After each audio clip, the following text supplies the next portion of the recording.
Sir ಇವತ್ತು ಇದೇ ಚಲನಚಿತ್ರದಿಂದ ಸ್ಪರ್ಧೆ ಮಾಡಿ ಪರಾಜಯಗೊಂಡ್ರೆ ಈಗ ಮತ್ತೆ ಸಂಘಟನೆ ಮಾಡಬೇಕು ರಾಜ್ಯದ ಎಲ್ಲೆಡೆ ಬಹುತೇಕ ಜಿಲ್ಲೆಗಳು ಹಲವಾರು ವಿಧಾನಸಭಾ ಕ್ಷೇತ್ರಗಳ ಮೊದಲನೇ ಹಂತದಲ್ಲಿ ಮೆಂಬರ್ಶಿಪ್ ಪ್ರಾರಂಭ ಆಗಿದೆ. ಈಗಾಗಲೇ ತುಮಕೂರು ಜಿಲ್ಲೆಯಲ್ಲಿ ಪ್ರವಾಸವನ್ನು ಕೈಗೆತ್ತಿಕೊಂಡು ಮುಗಿಸಿದ್ದಾರೆ. ಬಹಳ ಯಶಸ್ವಿಯಾಗಿ ಮುಖಂಡರುಗಳು ಕಾರ್ಯಕರ್ತರು ಸ್ಪಂದಿಸಿದ್ದಾರೆ. ಜನರೊಂದಿಗೆ ಜನತಾದಳ ಬಹುಶಃ ಈಗೇನು ನಮಗೇನು ಹೊಸದೇನಲ್ಲ, ನಿರಂತರವಾಗಿ ಪಕ್ಷ ಜನರ ಜೊತೆ ಇದ್ದು ಬೆರೆತು ಕಷ್ಟದಲ್ಲಿ ಪಕ್ಷ ಧ್ವನಿಯಾಗಿ ಕೆಲಸ ಮಾಡತಕ್ಕಂಥದ್ದು ಸನ್ಮಾನ್ಯ ದೇವೇಗೌಡರು ಸಾಹೇಬರ ಹೋರಾಟದಿಂದ ಇವತ್ತಿನ ಸನ್ಮಾನ್ಯ ಕುಮಾರಣ್ಣ ಅವರ ಕಾಲಘಟ್ಟದಲ್ಲಿ ನಿರಂತರವಾಗಿ ಮಾಡ್ಕೊಂಡು ಬಂದಿದ್ದೇವೆ. ಹಾಗಾಗಿ ಇವತ್ತು ಪ್ರಮುಖವಾಗಿ ತಾವು ಹೇಳಿದಂಗೆ ರಾಮನಗರ ಜಿಲ್ಲೆಯಲ್ಲಿ ಮೊದಲನೇದಾಗಿ ಇವತ್ತು ಚನ್ನಪಟ್ಟಣ ತಾಲೂಕಿನಿಂದಲೇ ಇವತ್ತೇನು ಮೆಂಬರ್ಶಿಪ್ ಅಭಿಯಾನವನ್ನು ಕೈಗೆ ಎತ್ಕೊಂಡಿದ್ದೇವೆ.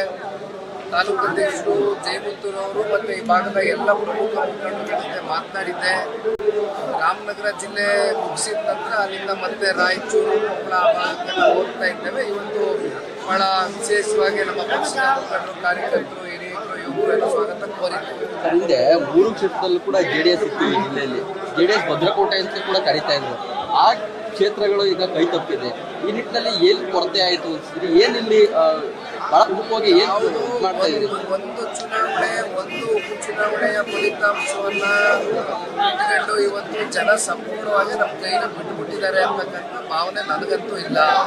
ಏಕೆಂದರೆ ನಿರಂತರವಾಗಿ ಕಳೆದ 30 ವರ್ಷದಿಂದ ದೇವೇಗೌಡರು ಸಾಹೇಬ್ರನ್ನ, ಕುಮಾರಣ್ಣ ಅವ್ರನ್ನ ರಾಜಕೀಯವಾಗಿ ಉಳಿಸಿ ಬೆಳೆಸಿರ್ತಕ್ಕಂಥ ಜಿಲ್ಲೆ ರಾಮನಗರ ಜಿಲ್ಲೆ. ಕಳೆದ ಸಾರ್ವತ್ರಿಕ ವಿಧಾನಸಭಾ ಚುನಾವಣೆ ಮತ್ತು ಉಪಚುನಾವಣೆ ಅನಿರೀಕ್ಷಿತವಾಗಿ ಬಂತು. ಈಗ ಡೈರಿ ಚುನಾವಣೆನೂ ನಡೀತು.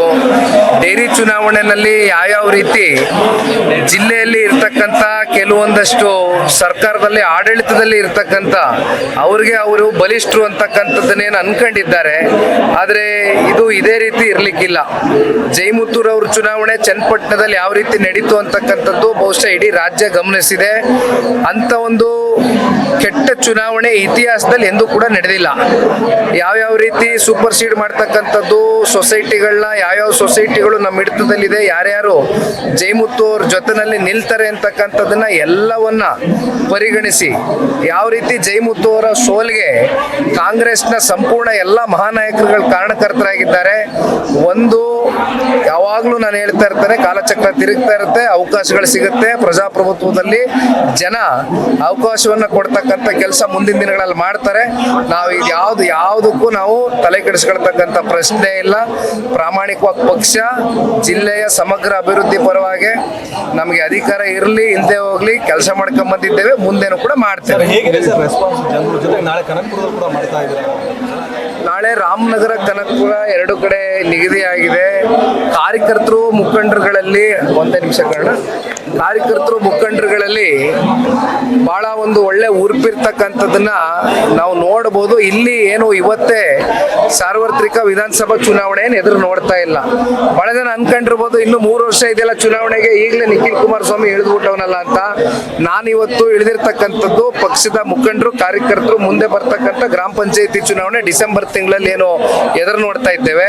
ಜೊತೆಯಲ್ಲಿ ಜಿಲ್ಲಾ ಪಂಚಾಯತಿ, ತಾಲೂಕು ಪಂಚಾಯತಿ ಚುನಾವಣೆಗಳಲ್ಲಿ ಒಂದ್ ಕಡೆ ಹಿರಿಯರು ಮತ್ತೆ ಬಹುತೇಕ ಇನ್ನೊಂದಷ್ಟು ಜನ ಯುವಕರನ್ನ ಕೂಡ ಈ ಬಾರಿ ಪಕ್ಷ ಗುರುತಿಸಿ ಒಂದು ಅವಕಾಶವನ್ನು ಕೊಡಬೇಕು ಅಂತಕ್ಕಂಥದ್ದು ಕೂಡ ತೀರ್ಮಾನ ಮಾಡಿದ್ದೇವೆ. ಆ ನಿಟ್ಟಿನಲ್ಲಿ ಎಲ್ಲರಲ್ಲೂ ಒಂದು ವಿಶ್ವಾಸ ಮೂಡಿಸ್ತಕ್ಕಂಥ ಕೆಲಸ ಮಾಡ್ತೀವಿ.